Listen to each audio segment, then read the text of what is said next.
ଖୋର୍ଦ୍ଧା ଜିଲ୍ଲାର ଖୋର୍ଦ୍ଧା ଓ ଟାଙ୍ଗୀ ତହସିଲ ଅଞ୍ଚଳର ବିଭିନ୍ନ ରାଜସ୍ୱ ମୌଜାରେ ବେଆଇନ ଭାବରେ କଳାମୁଗୁନି ପଥର, ମାଙ୍କଡ଼ା ପଥର ଓ ମୋରମ ହେଉଛି ଲୁଟ୍। ମାଫିଆମାନେ ବେଧଡ଼କ ଭାବେ ଖଣି ଖୋଳି ଲୁଟି ଚାଲିଛନ୍ତି। ମାଫିଆମାନେ ଜେସିବି, ପାୱାର ଟିଲର ଲଗାଇ ପଥର କାଟି ଟ୍ରାକ୍ଟର ଲଗାଇ ଲୁଟି ନେଉଛନ୍ତି।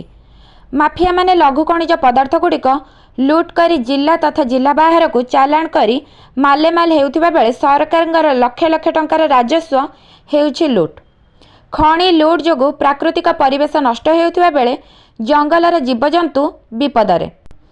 ଜିଲ୍ଲା ଖଣି ବିଭାଗ ଚୋରା ଚାଲାଣ ରୋକିବାରେ ସମ୍ପୂର୍ଣ୍ଣ ଫେଲ୍ ମାରିଛି।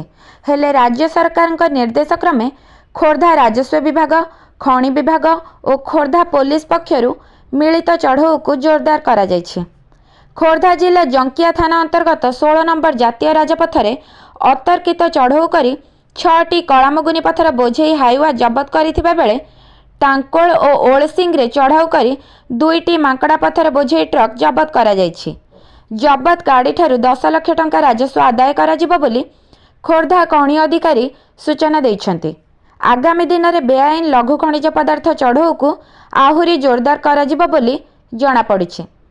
ଖୋର୍ଦ୍ଧାରୁ ଜ୍ଞାନରଞ୍ଜନ ଦାସଙ୍କ ରିପୋର୍ଟ, ସଠିକ୍ ନ୍ୟୁଜ୍, ଓଡ଼ିଶା।